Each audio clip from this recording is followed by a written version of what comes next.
بسم اللہ الرحمن الرحیم الحمد للہ رب العالمین والصلاة والسلام علی خاتم النبیین والمرسلین رب اشرح لی صدری ویسر لی امری واحلل عقدۃ من لسانی یفقہوا قولی۔ ناظرین، پھر آپ کا اس پروگرام میں استقبال ہے ہمارے نکاح کیسے ہوں۔ السلام علیکم ورحمۃ اللہ وبرکاتہ۔ انشاءاللہ عزیز، پچھلی مرتبہ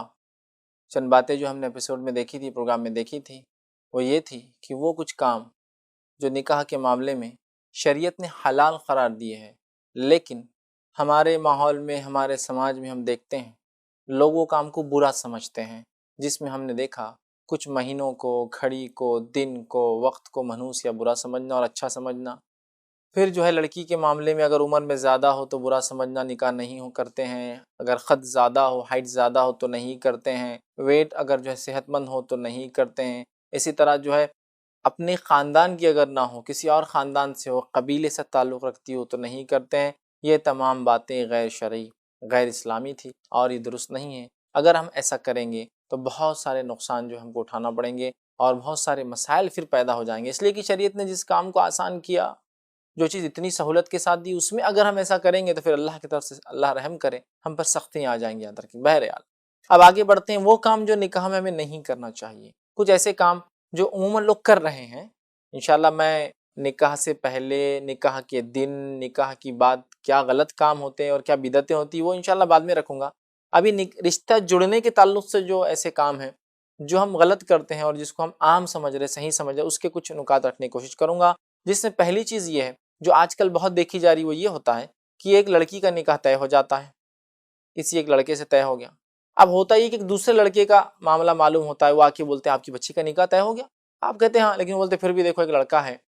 وہ لڑکا کتنا کماتا ہے؟ 20,000، تو یہ ہمارا بچہ جو ہے 30,000 کماتا ہے۔ وہ لڑکا کہاں جاب کرتا ہے؟ بھائی فلاں جگہ، ہمارا بچہ جو ہے فلاں کمپنی میں جاب کرتا ہے۔ جو ہی پتہ چلتا ہے تو لڑکی کا والد سرپرست بولتا ہے ٹھیک ہے، وہ ہم توڑ دیتے ہیں، اس سے ڈن کر دیں گے، اور اس سے رشتہ جوڑ لیتے ہیں، اور پھر اس کو کہتے ہیں کہ تم سے رشتہ ہم نے توڑ دیا، کیوں؟ کہ اس سے اچھا لڑکا مل گیا۔ یہ بہت بڑی بد اخلاقی ہے، اس سے نبی اکرم صلی اللہ علیہ وسلم نے روکا۔ آپ فرماتے اور کہتے ہیں، حدیث کے الفاظ اس طرح سے ہے، کسی کو اگر رشتہ پہنچ چکا ہے، بھیجا جا چکا ہے، تو دوسرا رشتہ نہیں بھیجا جا سکتا۔ آپ صلی اللہ علیہ وسلم نے فرمایا اور کہا، حدیث جو ہے جامع ترمذی کی ہے، اور ابو حریرہ رضی اللہ عنہ سے حدیث کے راوی آپ فرماتے اور کہتے ہیں کہ نبی اکرم صلی اللہ علیہ وسلم نے فرمایا، جب تیرے بھائی کا رشتہ کسی کو چلا جائے، یا کسی لڑکی کو کسی لڑکے کا رشتہ چلا جائے اور اس سے اس کی شادی ہونے والی ہو، تو کسی اور کا اس کو رشتہ بھیجنا یہ درست اور جائز نہیں ہوگا، یاد رکھیے، جائز نہیں ہے۔ تو آپ کو اگر پتہ چل جائے کہ کسی لڑکی کو آپ پسند کرتے تھے اپنے بچے کے لیے، اس کو یا کسی اور بچی کو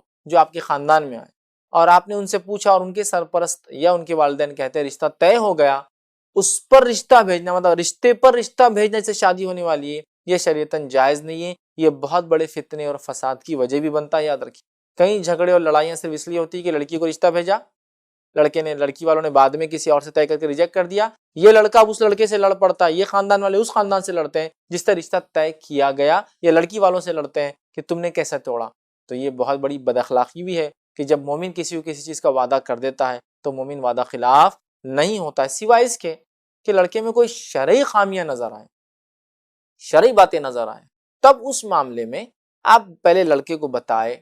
لڑکے کے گھر والوں کو بتائے۔ اگر وہ کمپلائنس کر لیتا ہے، اپنے آپ کو ویسا بنا لیتا، ٹھیک، نہیں بناتا ہے تو بولیے آپ کہ دیکھیے دینداری اصل تھی، اب آپ کا بچہ تو دیندار نظر نہیں آ رہا ہے، تو لہٰذا ہم توڑتے ہیں۔ لیکن یہ نہیں کہ آپ نے پہلے کسی کو سلیکٹ کر لیا، رشتہ طے کر دیا اور پھر کہے یہ رشتہ ہم ریجیکٹ کر دیتے ہیں۔ یہ بہت بڑی بد اخلاقی ہے اور بہت سارے فتنے اور فساد کی جو ہے سماج میں وجہ بنتا ہے۔ اسی طرح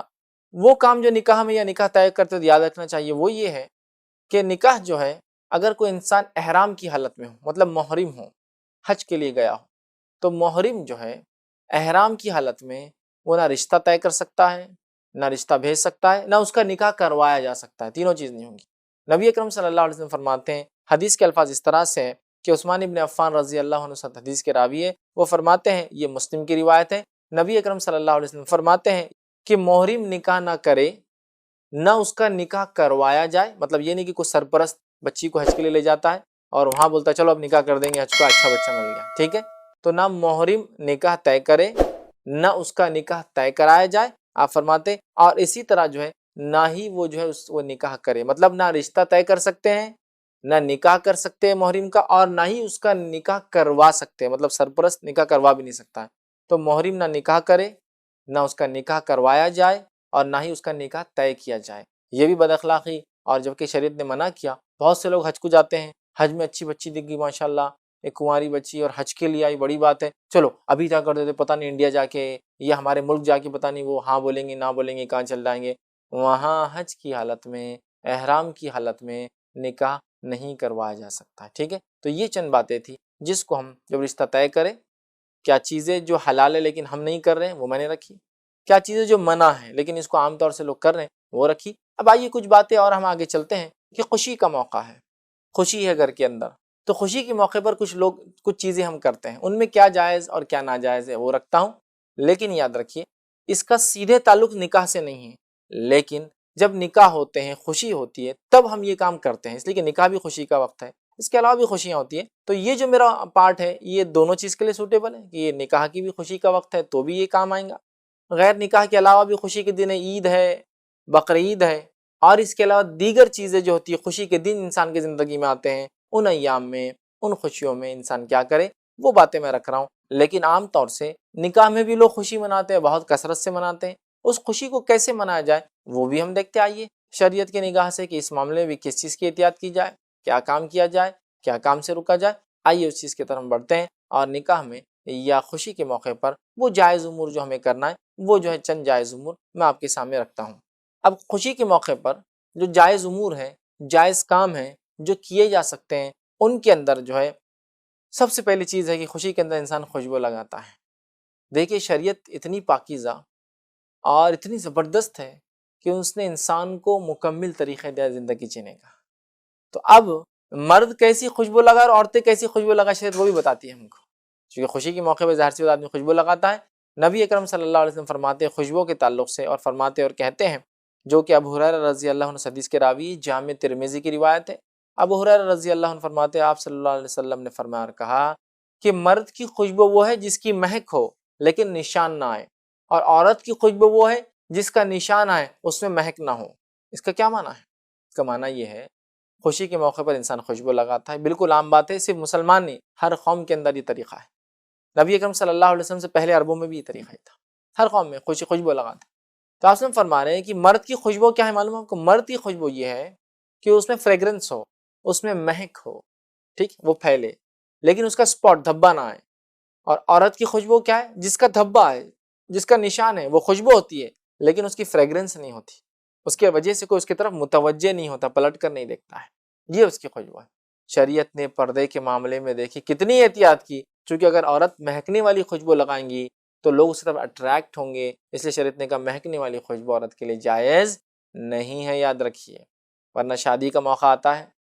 خوشبو لگانا، بہرحال طریقہ میں نے بتا دیا، مرد مہکنے والی جس کا دھبا نہ ہو، عورتیں ایسی خوشبو جس کا سپاٹ آ جائے لیکن اس کی مہک نہیں اڑتی ہو، نزدیک خوشبو ہے اس میں لیکن اس کی مہک نہیں، فریگرنس نہیں ہوتا، اڑتی نہیں ہے، سوچ کے کوئی پلٹ کر دیکھے یہ کون ہے اور کیا ہے، سمجھ رہے ہیں آپ بات کو؟ یہ پردے کے لیے آپ کی ضروری ہے، اور اس سے منع کیا، لیکن آج ہم دیکھتے ہیں مرد جو ہے خوشبو لگا رہا ہے، ٹھیک ہے مرد کے لیے تو خوشبو فریگرنس کو مسئلہ ہے، لیکن عورتیں بھی ہم دیکھتے ہیں فریگرنس خوشبو لگا رہی ہے، نہ صرف خوشبو لگا رہی ہے بلکہ ایسی مہکنے والی خوشبو لگا رہی ہے جس کے اندر جو ہے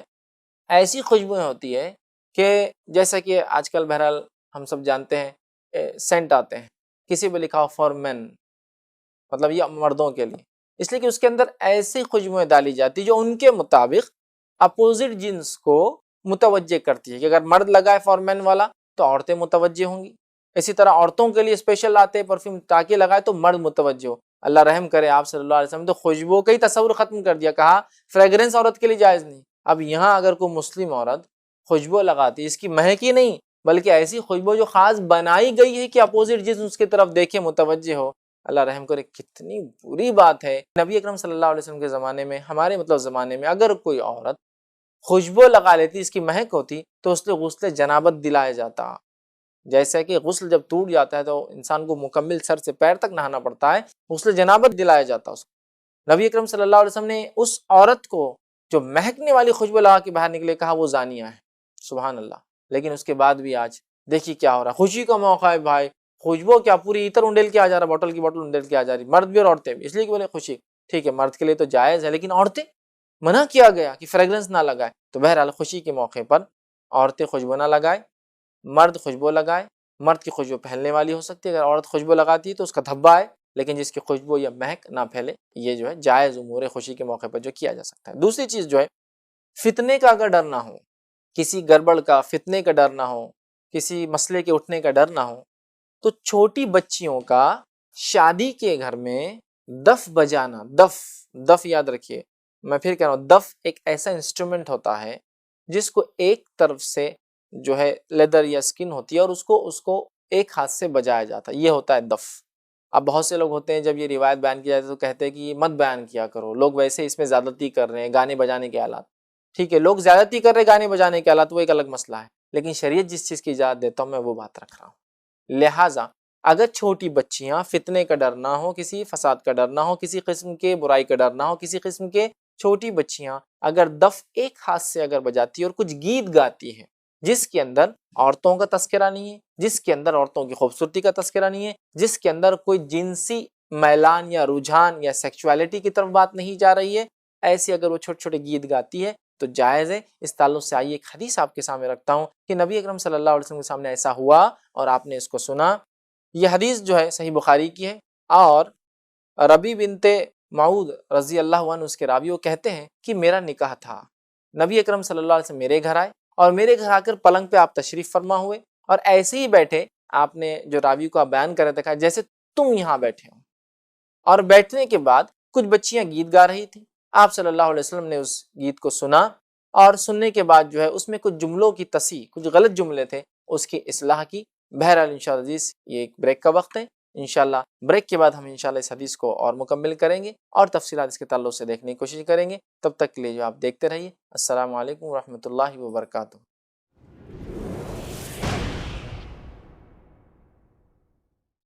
السلام علیکم ورحمۃ اللہ وبرکاتہ. ناظرین پھر ایک بار آپ کا استقبال ہے بریک کے بعد، اور ہم بریک سے پہلے دیکھ رہے تھے کہ شرعی اعتبار سے اگر خوشی کے موقع پر دف بجایا جائے، چھوٹی بچیوں کا گیت گایا جائے تو یہ جائز ہوگا. یاد رکھیے نبی اکرم صلی اللہ علیہ وسلم کے تعلق سے حدیث ہم دیکھ رہے تھے، صحیح بخاری کی روایت ہے. ربی رضی اللہ عنہ اس کے راوی، وہ کہتے ہیں کہ نبی اکرم صلی اللہ علیہ وسلم میرے گھر آئے اور میرے پلنگ پہ بیٹھے، اور راوی جہاں بیٹھا ہے اس سے کہنے لگے جیسے تم بیٹھے ہو ویسے ہی وہ بیٹھے تھے. اور مجھ سے آپ صلی اللہ علیہ وسلم نے میرے گھر جب آئے، میرا نکاح تھا، کچھ چھوٹی چھوٹی بچیاں بیٹھ کر دف بجا رہی تھی اور گیت گا رہی تھی، اور اس گیت میں وہ شہدائے بدر کی تعریف کر رہی تھی. جو ہی رسول اکرم صلی اللہ علیہ وسلم داخل ہوئے تو ان بچیوں نے یہ کہا کہ ہمارے بیچ ایسا ایک نبی ہے جو کل کی بات جانتا ہے، جو غائب کی بات جانتا ہے. تو آپ صلی اللہ علیہ وسلم نے ان بچیوں سے کہا کہ جو تم نے یہ جملہ کہا نا کہ تم میں ایک ایسا نبی ہمیں جو غائب کی یا کل کی بات جانتا ہے، وہ جملہ چھوڑ کر جو تم پڑھ رہی تھی، جو تم گیت گا رہی تھی، اسے گاتی رہو. اور ان بچیوں نے وہ جملہ چھوڑ کر گیت گایا. تو اس سے پتہ چلا کہ اگر چھوٹی بچیاں نکاح کے وقت دف بجا لیتی ہے، کچھ گیت گاتی ہے تو جائز ہے. لیکن اب اس شریعت کی چھوٹ کو کہ ایک ہاتھ کے دف کو اب دو ہاتھ کا ڈھولنا بنا دے، اسی طرح ایک انسٹرومنٹ کو اب ہزاروں انسٹرومنٹ لگا کے یہ نہ بنا دے کہ نہیں پورا آرکیسٹرا ہو سکتا ہے اب شادی کے اندر، یہ پورا ڈی جے لگایا جا سکتا ہے. یہ صرف دف کے حد تک اجازت ہے. نبی اکرم صلی اللہ علیہ وسلم کے زمانے میں کئی چیزیں تھیں لیکن اس کے باوجود بھی صرف دف کی آپ نے اجازت دی. ٹھیک ہے، تو لہٰذا صرف دف ہو اور وہ بھی کسی فتنے کا اگر ڈر نہ ہو، عورتیں ہوں، چھوٹی چھوٹی بچیاں ہیں جو گھر کے اندر بچیاں ہیں، اور ظاہر سی بات ہے وہ بچیاں اگر گیت گا لیتی ہے خوشی میں، تھوڑا سا دف بجا لیتی ہے تو بہرحال اس کی جواز ہے. لیکن ہرگز اس جواز کو لے کر آپ ڈھول بجانے کے اور دیگر آرکیسٹرا اور دیگر تمام چیزیں یا ایسے اعمال جو غیر شرعی ہو، پتہ نہیں کیا کیا کیے جا رہے ہیں اور لوگ ناچ رہے ہیں اور گا رہے ہیں، اس کی اجازت ہے. ورنہ ہم آج ہمارے سماج میں دیکھتے ہیں میوزک تو ایک ایسا اٹوٹ پارٹ ہو گیا کہ کوئی بھی کام بغیر میوزک کے ہمارا آج نہیں ہوتا ہے. کھانا پینا، سونا جاگنا، اٹھنا بیٹھنا، آنا جانا، ہر جگہ میوزک. تو بہرحال لیکن شریعت میں میوزک حرام ہے. لہٰذا نکاح ایک بہت بہترین عمل ہے، اس کو بھی ہم کوشش کریں سنت کے مطابق کریں، تو لہٰذا بجانا کرنا یہ درست نہیں. اسی طرح خواتین کے لیے خوشی کے موقع پر، اور نکاح بھی خوشی کا موقع ہے، ریشم پہننا اور سونا پہننے کی اجازت ہے، جبکہ اس کی اجازت مردوں کے لیے نہیں ہے. تو لہٰذا اگر گھر کی عورتیں ریشم پہنتی ہے، سونا پہنتی ہے، سونے کے زیور ہو سکتے ہیں، اسی طرح اور بھی چیزیں، تو بہرحال ان کے لیے کرنا جائز ہے. آپ صلی اللہ علیہ وسلم فرماتے ہیں، حدیث کے الفاظ اس طرح ہے، سنن نسائی کی روایت ہے، اور ابو موسیٰ اشعری رضی اللہ عنہ حدیث کے راوی فرماتے ہیں، یا سونا اور ریشم میری امت کے ذکور کے لیے، مرد کے لیے جو حرام ہے، اور ان کی عورتوں کے لیے یا عورتوں کے لیے حلال ہے۔ تو لہٰذا خوشی کے موقع پر عورتیں سونا پہن سکتی ہے، ریشم پہن سکتی ہے، لیکن خوشی کے موقع پر مرد اس بات کو ضرور یاد رکھے کہ ریشم اور سونا پہننا اس کے لیے جائز نہیں ہوگا۔ انشاءاللہ مردوں کے لیے جو چیز منع ہے خوشی کے موقع پر کرنا، اور خاص طور سے شادی میں چونکہ یہ سب چیزیں کی جا رہی ہے کہ لوگ کرتے ہیں، میں انشاءاللہ آگے اس سونا اور ریشم کو باقی رکھوں گا اور کچھ باتیں لوں گا۔ جب باتیں وہ آئیں گی کہ جو کام نکاح میں نہیں کرنا چاہیے مردوں کے لیے، جب باتیں آئیں گی تو یہ باتیں انشاءاللہ اس میں ضرور آئیں گی۔ اسی طرح خوشی کے موقع پر اگر کوئی چاہے تو اپنے بالوں کو لال رنگ کر سکتا ہے، مہندی سے اپنے بالوں کو رنگ کر سکتا ہے، اس لیے کہ نبی اکرم صلی اللہ علیہ وسلم نے اس کی اجازت دی ہے، اور عموماً خوشی کے موقع پر انسان بالوں کو رنگتا ہے، لیکن یہاں بھی شریعت کا لحاظ رکھا جائے اور بالوں کو صرف اس رنگ سے رنگا جائے جو رنگ کی شریعت نے اجازت دی ہے، اور وہ ہے مہندی، اور مہندی یاد رکھے صرف لال ہوتی ہے، ورنہ چونکہ مسلمان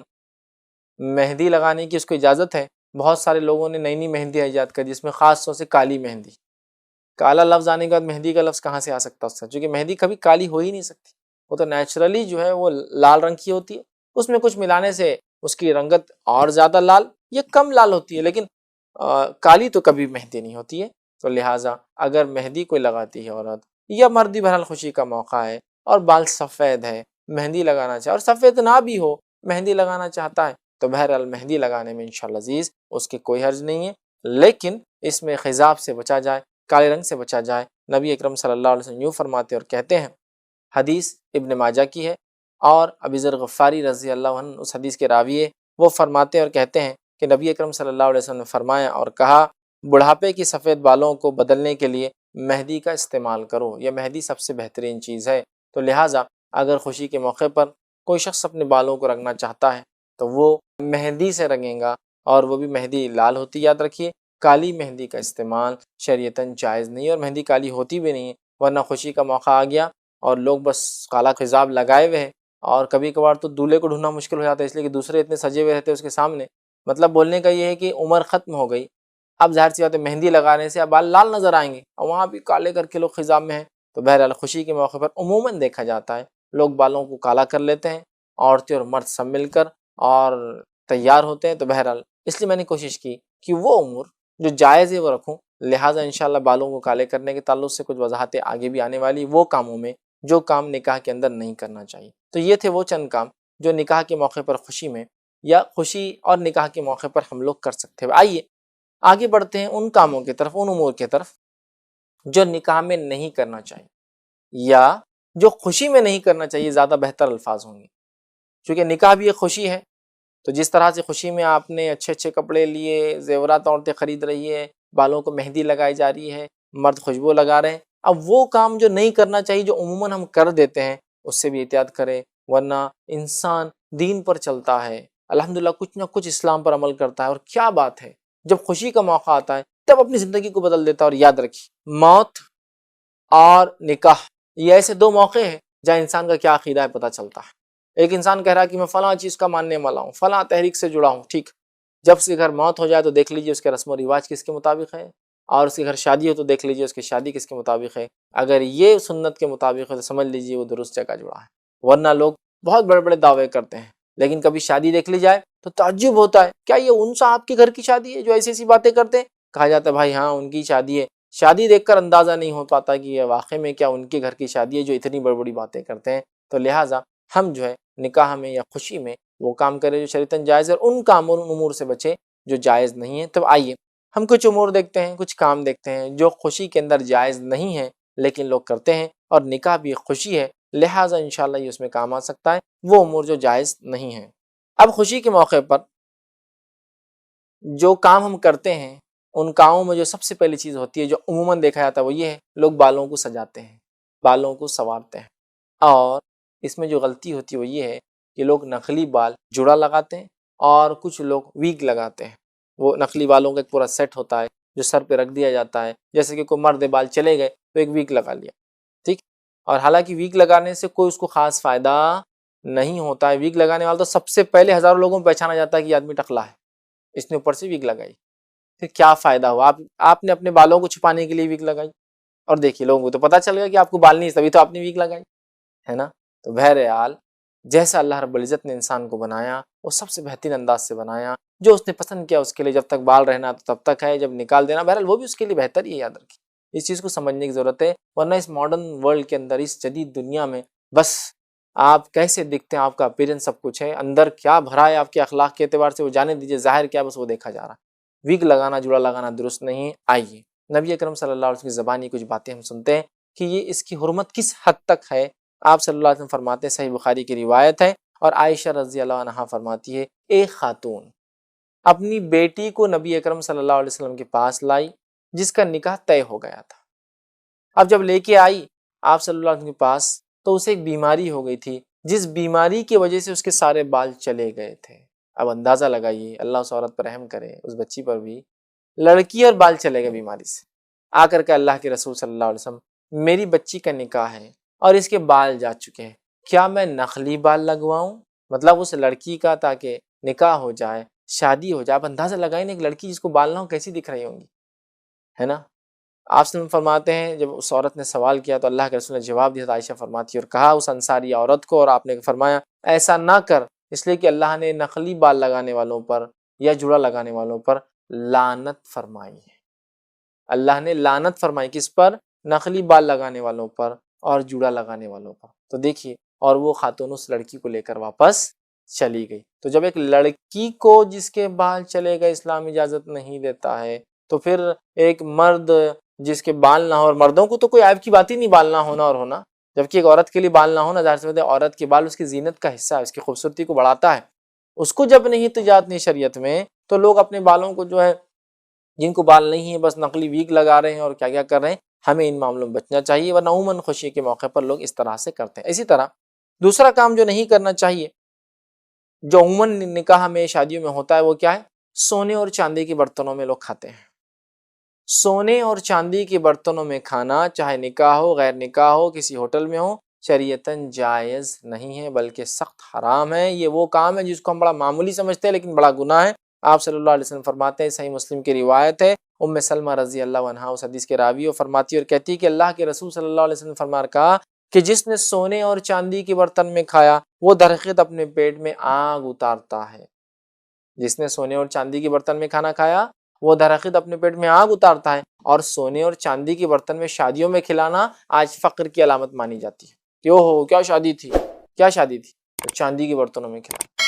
سونے کے برتنوں میں کھلایا گیا، اور فخر سے لوگ کھا رہے ہیں اور لوگوں کو سنا رہے ہیں کہ آج ہم نے یہاں کھایا جہاں سونے کے برتن تھے، وہاں گئے تھے وہاں چاندی کے برتن تھے۔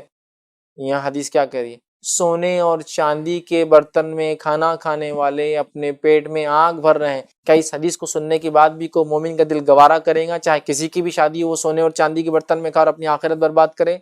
نہیں۔ لیکن یہ عموماً وہ کام ہے جو نکاح کے وقت لوگ کر دیتے ہیں، خوشی میں کرتے ہیں، لیکن اس سے اجتناب کرنا چاہیے۔ انشاءاللہ عزیز ایک کڑی اور سلسلہ ان کاموں کا، نمور کا میں آگے بھی آپ کے سامنے رکھتا رہوں گا، تاکہ یہ بات آپ کے سامنے واضح ہو جائے کہ ایسے کام کرنا درست نہیں ہوں گے۔ ہم نے دو باتیں آج دیکھی، اور آج کے ایپیسوڈ میں جو باتیں ہم نے سیکھی اس میں وہ بات تھی جو امور کیے جا سکتے ہیں، وہ حلال کام میں نے آپ کے سامنے رکھے، اور وہ کام جن سے بچنا چاہیے اس کے صرف دو ہی پوائنٹس نکات رکھے۔ انشاءاللہ عزیز ایک تفصیلات باقی ہے، تاکہ ہم نے نکاح کو سنت کے مطابق کیسے ہو یا ہمارے نکاح کیسے ہو، اس عنوان کے تحت آگے بھی ہم سنت کے مطابق کیا کام نہیں کرنا چاہیے آنے والے ایپیسوڈ میں بہرحال میں رکھنے کی کوشش کروں گا۔ تب تک کے لیے ناظرین ہم آپ سے الوداع کہتے ہیں، اور انشاءاللہ عزیز اگلے ایپیسوڈ میں پھر آپ سے ملاقات ہوگی۔ تب تک کے لیے وآخر دعوانا ان الحمدللہ رب العالمین، سبحان ربک رب العزت عما یصفون، وسلام علی المرسلین، والحمد للہ رب العالمین۔